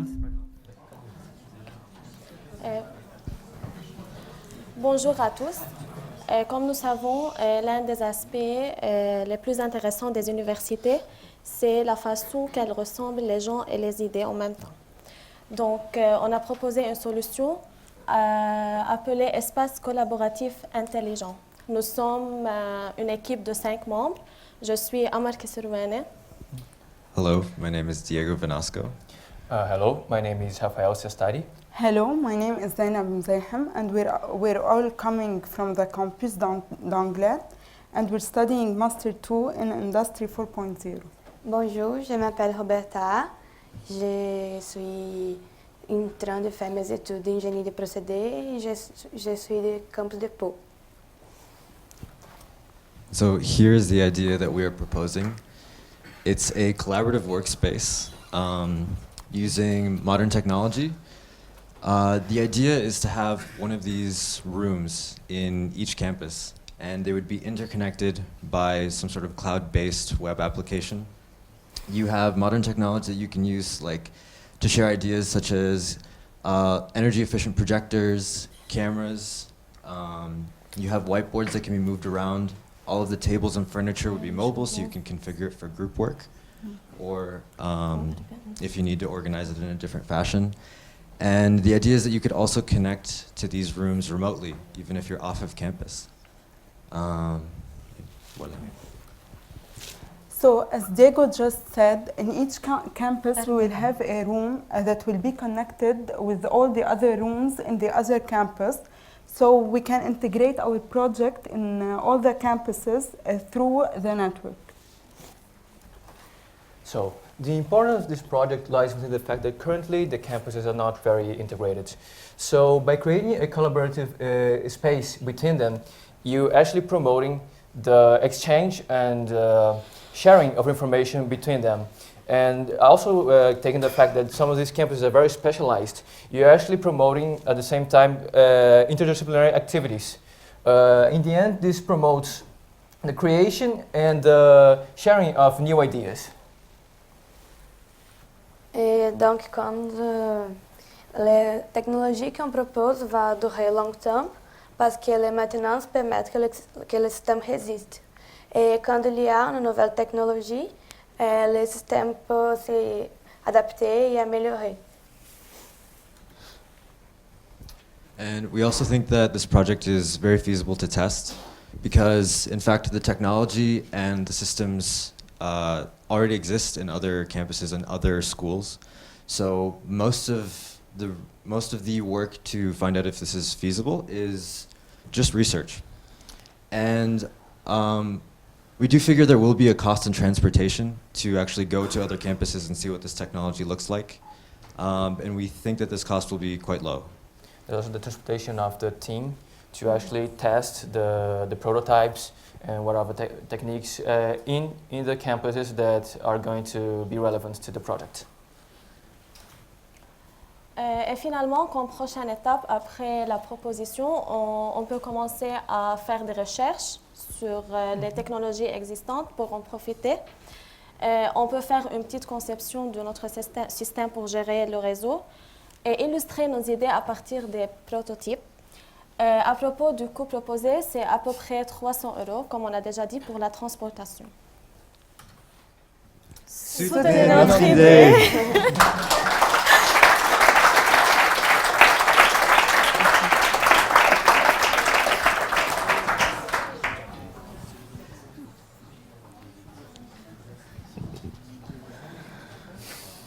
Moi, j'ai une question. Qu'est-ce que vous pensez? Qu'est-ce qui sera fait dans ces lieux? C'est quoi l'activité qui sera menée? C'est possible de faire beaucoup de choses. Donnez-moi des exemples. Oui, oui. Peut-être si tu veux juste chercher un espace pour travailler toute seule dans un projet, tu peux faire ça. Si tu veux travailler, si je suis au Pau et mes amis, ils ont dans notre campus. Anglet, par exemple. Oui. Anglet, des projets en commun, on peut les faire à distance dans ces salles.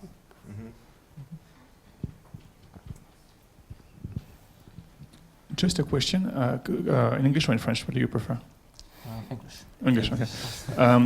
Could it be like a room in the university libraries? Because you have a very nice room in university libraries when you have a work group which can already work together. Could you just make these rooms connected on each campus so that you don't have to find new square meters on the campus, which is always very difficult, not create new rooms, but just digitalize, connect existing rooms? Yeah. Yes, it's Yes, something yes. we considered, like fitting those rooms with the means to connect them. Already existing rooms. Libraries were one of the first options because they actually have the physical materials that you can actually access if some of the students are already present, so they can actually access the physical materials for the students that are not there. Thank you. Okay.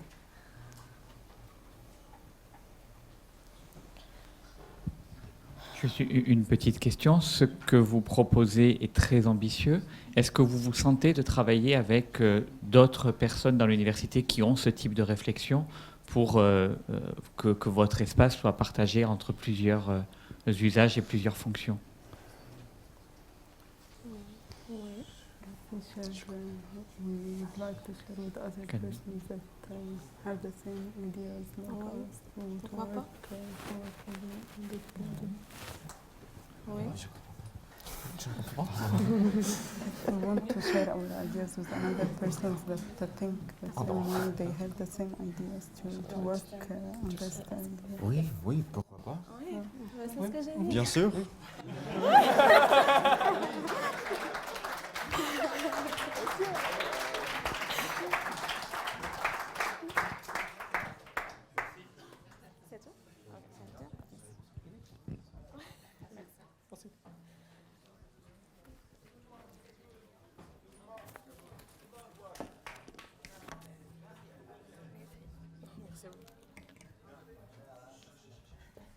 Donc maintenant, c'est le projet eStudents.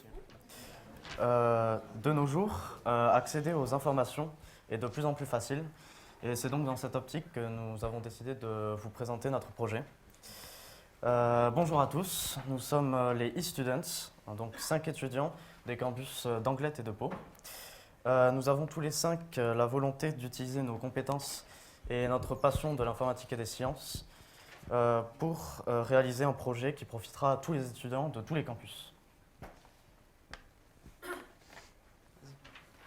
Alors, notre idée est de créer un outil qui permet aux étudiants de collaborer avec les anciens étudiants. Orientation, événements, projets, propositions de stage. Et tout ça pour atteindre notre cible qui est Wikishare, un site web qui permettrait de collaborer, c'est-à-dire de partager, de communiquer avec les étudiants actuels, mais aussi les anciens, surtout, et grâce à un outil, cette plateforme web, afin de créer des stages et un réseau de contacts. Alors, Wikishare, tout d'abord, c'est un site web original, puisque en fait, les étudiants, ils sont en manque d'outils faciles d'accès. Et nous utiliserions Wikishare afin de regrouper plusieurs fonctionnalités essentielles à la réussite des étudiants dans leurs études. Par exemple, à travers le site web, ils pourraient prendre contact avec les anciens étudiants pour disposer d'offres de stage, par exemple.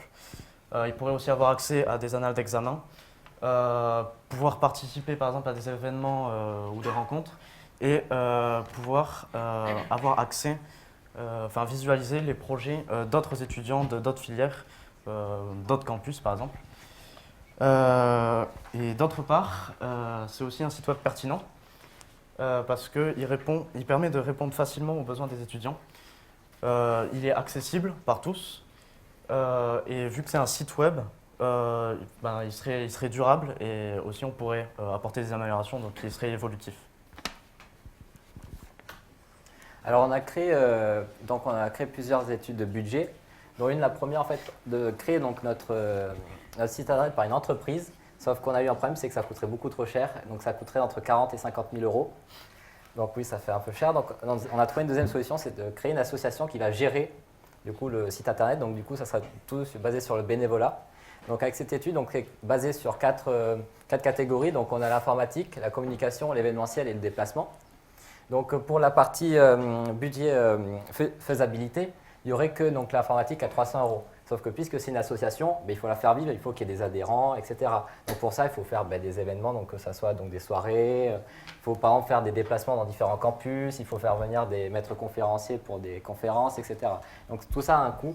Et c'est surtout ça qui fait monter le budget, donc qui s'élève à 18 000 €, mais qui est facilement amortissable avec différentes techniques. En ce qui concerne l'intégration dans différents campus de l'UPPA ou d'autres campus, on propose notre site Wikishare qui est ouvert pour les étudiants actuels qui devront avoir des représentants de chaque campus pour se mieux connaître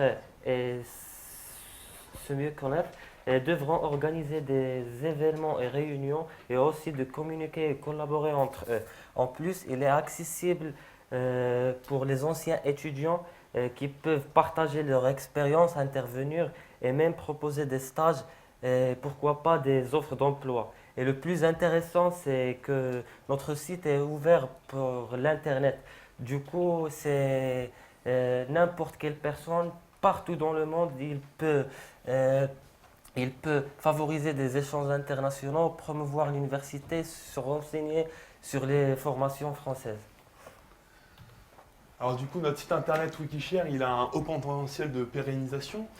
Notamment, c'est un projet en fait, qui permet aux étudiants de s'exprimer, de réaliser leurs désirs, leurs ambitions. En fait, ce qu'on cherche à faire, c'est que actuellement l'étudiant est plutôt passif et vraiment à le rendre en fait, actif, qu'il soit vraiment intégré à l'université. Donc on a un potentiel de développement infini qui est égal en fait à l'imagination des étudiants. Donc ici on a quelques petits exemples de processus qu'on peut incorporer à notre site internet. Donc notamment une application mobile qu'on pourrait développer pour faciliter la communication de notre site et des informations. On peut envisager des partenariats avec des entreprises ou également avoir une infrastructure, donc un bureau où on pourrait stocker notre matériel, où on pourrait se faire des réunions, où on pourrait avoir notre petit parc informatique. Et donc on a pas mal d'autres choses, une base de données derrière, où on peut vraiment créer une base de connaissances en fait, pour un peu tout le monde. Alors, ce projet est créé pour et par des étudiants. Nous vous proposons de financer un projet durable et évolutif qui permettra de faire vivre les campus, mais aussi d'assurer aux étudiants une immersion professionnelle. Les e-students vous remercient de votre écoute. Avez-vous des questions ?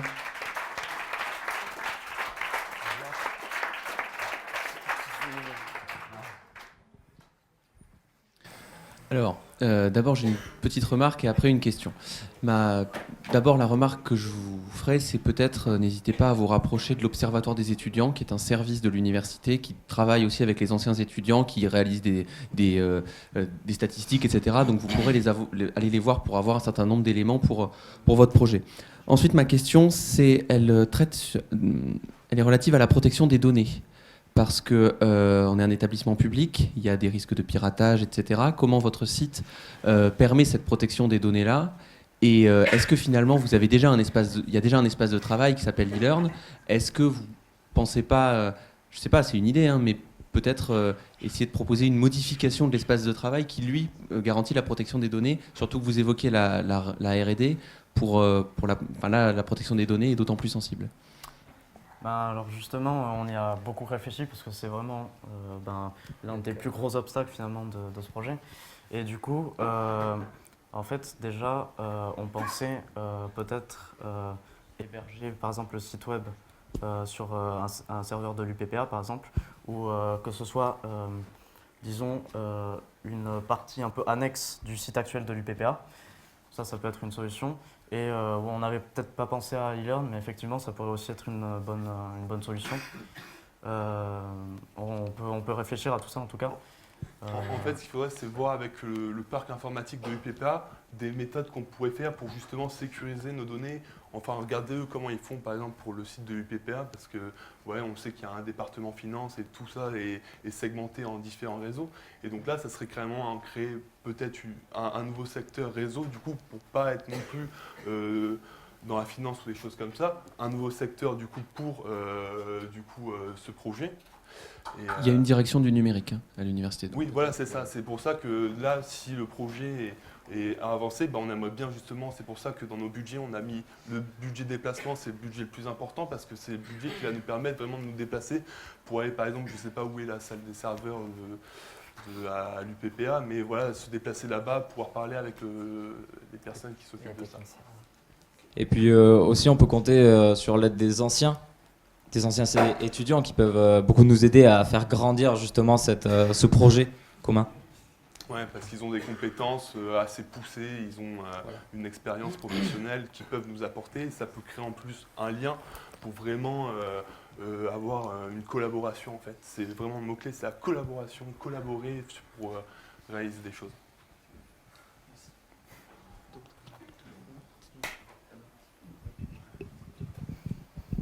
Non, moi j'ai une question qui est, votre projet est très ambitieux, du coup il va nécessiter beaucoup de travail et du travail sur du long terme puisqu'il faudra que derrière ça soit repris en charge. Comment vous voyez ça? Déjà on comptait peut-être implémenter certaines fonctionnalités en priorité par rapport à d'autres. Après on n'avait pas forcément défini lesquelles, mais par exemple les contacts, créer des contacts entre les anciens étudiants et les nouveaux étudiants et mettre à disposition des annales d'examen, par exemple, ça c'était nos priorités finalement. En fait, ça intéresse énormément d'étudiants, moi y compris. Par exemple, je vous prends un exemple tout bête, mais moi j'ai repris les études et en fait quand je suis arrivé dans mon parcours, j'avais aucune information sur ce que j'allais faire.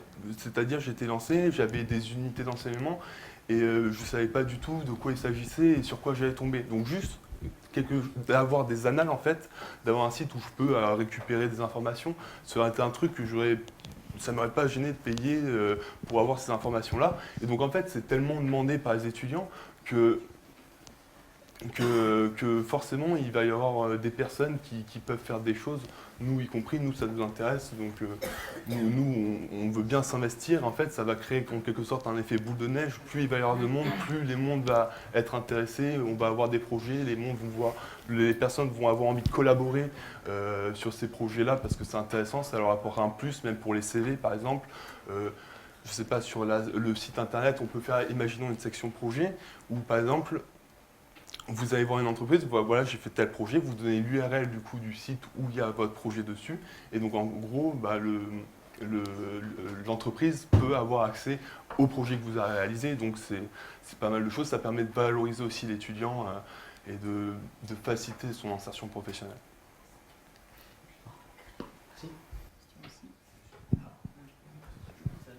Oui, sachant que j'en ai plusieurs. Alors, la question des contributeurs. Qui seront les contributeurs? Est-ce que tous les étudiants pourront être amenés à contribuer sur ce site comme sur Wikipédia normal à partir du moment où ils créent un compte, ou est-ce que ce sera, ou est-ce que ce serait un contenu par une équipe de contributeurs très spécifique? Il y a la question, est-ce que vous allez partir d'un CMS ou est-ce que vous allez du coup le programmer de base? Enfin, vous repartez d'un wiki, CMS wiki qui existe déjà. Il y a la question des forums, donc il y a la question des discussions. Est-ce que vous créez un espace où les gens peuvent échanger en direct, créer de la discussion en plus de contenu, on va dire, brut, présent de manière continue? Et après, sur votre budget, c'est un budget annuel, j'imagine. Là, c'est vraiment un budget de fonctionnement. Ça veut dire 18 000 € annuels, ce qui n'est pas rien, ou est-ce que c'est un budget qui diminue une fois que la mise en place est posée? Par rapport au budget, notamment le budget de déplacement, il peut être grandement réduit. Parce que notamment, ce qui coûte très cher dans le budget, c'est parce que quand on est une association, forcément, il y a des comités directeurs ou des assemblées générales à réaliser ces fonctionnements des associations. Et donc, en fait, il faut qu'il y ait une navette qui parte d'Anglet, une navette qui parle de tous les campus pour aller à Pau pour faire une réunion ou une assemblée générale. Et on sait que l'UPPA veut mettre en place des navettes entre ces universités pour, par exemple, des événements. Donc en fait, on pourrait peut-être être incorporé justement sur ces créneaux-là, et donc du coup, ça réduirait de moitié quasiment notre budget de déplacement. Et donc, comme on sait que il y a plein d'amortissages d'amortissements de budget qui sont possibles en fonction de ce que vous comptez faire. Et on peut aussi avoir des subventions. Ou, voilà. Oui, parce que là, en fait, on parle de 18 000 €, mais c'est sans les subventions, sans l'argent que l'association peut rapporter. En fait, c'est vraiment 18 000 €, mais en fait, on peut avoir beaucoup plus d'argent. Et elles sont même en gagné. Voilà. Sauf qu'on n'a pas encore les chiffres, et donc du coup, c'est juste pour l'instant que les dépenses. Et en fait, il y a beaucoup de variables. Oui, en fait, qu'on ne peut pas prendre en compte. Et après, pour répondre à votre question sur les forums de discussion, c'est peut-être un peu ambitieux pour le moment. On pensait mettre en contact par le biais du site, en fait, que selon par exemple la formation d'un étudiant, il puisse par exemple avoir une liste d'anciens étudiants et leur mail par exemple, qui travaillent dans des entreprises qui sont en rapport avec sa formation. Ouais. Mais de toute façon, en fait, du moment qu'on aura déjà créé du coup, la solution, enfin le site web, après il y aura juste des améliorations et donc des évolutions. Donc le plus dur en fait, c'est de le créer. Et après, ce sera juste des évolutions, donc à apporter des aspects techniques, donc par exemple des forums, discussions, etc. Mais ce qui est super intéressant avec ce site, c'est même, par exemple, justement pour créer ce chat, on peut potentiellement, en tant qu'association, proposer un stage à un étudiant en master en informatique, justement d'implémenter sur le site un chat avec les étudiants ou quelque chose comme ça. Donc il y a vraiment, en fait, on peut vraiment faire énormément de choses, quoi. Et donc, à terme, ça peut être vraiment intéressant et ça peut vraiment pousser l'université. Voilà, c'est en quelque sorte ce que j'allais dire, c'est que ça peut être sous forme de projet. Et c'est pour ça que c'est évolutif. Voilà. C'est pour ça que le site web est évolutif.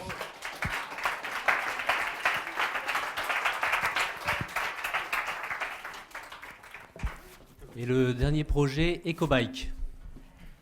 Hello, we're the last group, and my name is Rodrigo Emanuel Albarran Ruiz. I'm a student for M2 Industry 4.0. Je m'appelle Jean-Raphaël, j'étudie à Anglette, Master 2 Industrie 4.0. Bonjour, je m'appelle Corentin Gaudin, je suis en première année de SGM au campus de Mont-de-Marsan. Hi, my name is Jorge Andrés Larracochea and I'm an M2 Industry 4.0 student. So we're going to begin with the motivation behind our project. Our main motivation behind our project is our passion for the actual biking community, and also because we're software engineers, between other fields of studies, we like a lot how software can improve lives of people. Oh yeah. I'm sorry. It's just like the custom in Mexico, you know? Okay. So, for this, the main idea is to create a collaborative and autonomous place in order to learn about and adapt bicycles, reaching an environmental goal to improve through biking culture. The next one. Yeah. Well, our original idea is to implement some workshops that we're gonna implement all over all the campus, and it's gonna work in a collaborative way. This is like the state of the art before, and the new thing about our idea is that they're gonna be autonomous. They're not gonna depend about other people's.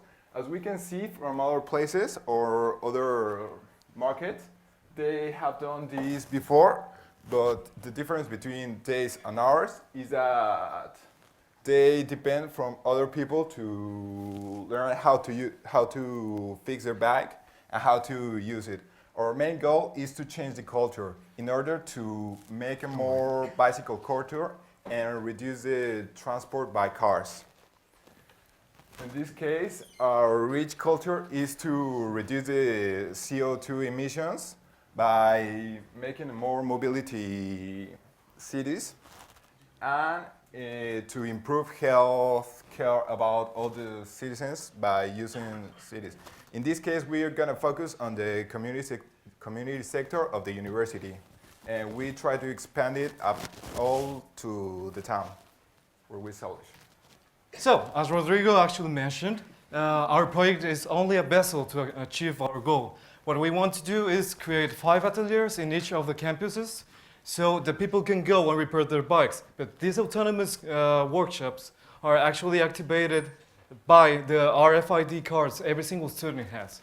So what you can find inside is a place to work on your bike and the main feature of the whole workshop, the main console. In the main console, you can find screens. In these screens, we're going to have a specialized software for our workshops that makes available tool locks so that people can grab the tools, just register with the RFID which tool they're actually grabbing. We have a feature called Campus Connect. I will speak about it in a minute. And a reserve station between other things, like guides. So, to begin with, this is a tool lock. People can actually take just a tool, and they create a lock by reaching the RFID logger that they're going to have near their station. Then, after that, we go to a Campus Connect. Why is Campus Connect important? Because Campus Connect helps people in the ateliers to help each other. For example, if I'm in the Paul campus or in the Bayonne campus, where 2 stations are actually in use, I need some help. I don't know how to repair a part or how to adjust it. I just have to enter Campus Connect. I click on Angled. I click on an available station, and then someone from the campus in Angled in the station can actually help me. Why this is important? Because we're also going to have guides. These guides are going to be created by the community so that everyone can generate collective intelligence and help each other. Now, some numbers. Donc nous allons passer à un petit peu de statistiques. Donc c'est des statistiques très très simples. Hein, voilà. C'est juste pour établir le bilan carbone des 2 différents véhicules. Donc on va prendre l'exemple avec le vélo. Les 16 grammes de CO2 dépensés par kilomètre, c'est en fait toute la production du vélo, que ce soit par rapport à l'usinage ou par rapport aux matériaux créés.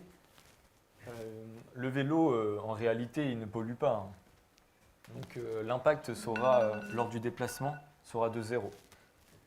Alors que la voiture aura un impact bien plus important que le vélo, forcément, c'est logique. Lors de sa production, il y a un plus grand impact de CO2. Et aussi au niveau du déplacement, forcément, il y a une plus grande dépense de CO2.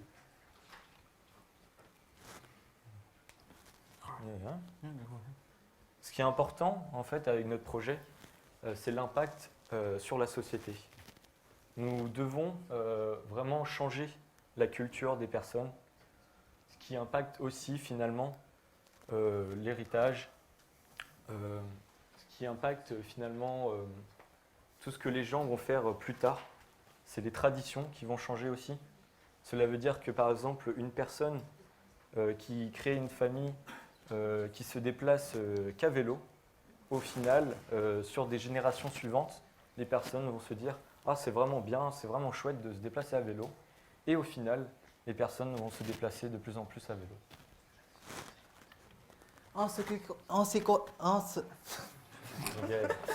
ce qui concerne l'étude de faisabilité, ce n'est pas nécessaire d'appliquer sur les 4 supports qu'on a déjà vus.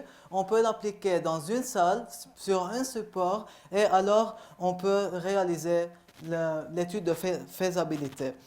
On a besoin alors d'une salle avec un support de vélo, on a besoin d'écran, et en plus on a besoin d'un lecteur de carte d'identité et d'un kit de matériel pour pouvoir réparer notre vélo. À noter qu'on va développer une application web, c'est nous qu'on va développer avec une base de données. Si nous allons être acceptés aujourd'hui, nous allons alors développer l'application web, nous allons alors mettre en place le support du vélo pour pouvoir tester l'application web, et nous allons développer une entrée sécurisée pour l'utilisateur à l'aide de la carte de l'identité, et en plus collecter des données pour les gérer en s'appuyant sur l'usage des équipements. Merci beaucoup.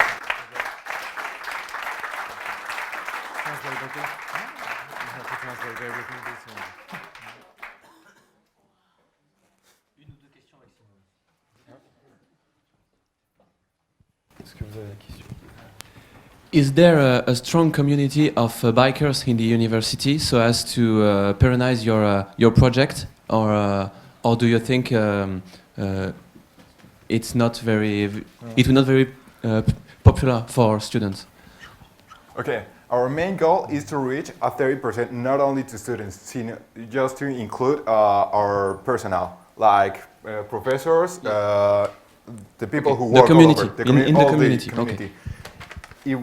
If it's reliable, we want to reach the 45% of all community of all university on the first year, in order to make a good impact in environment and in community. Okay.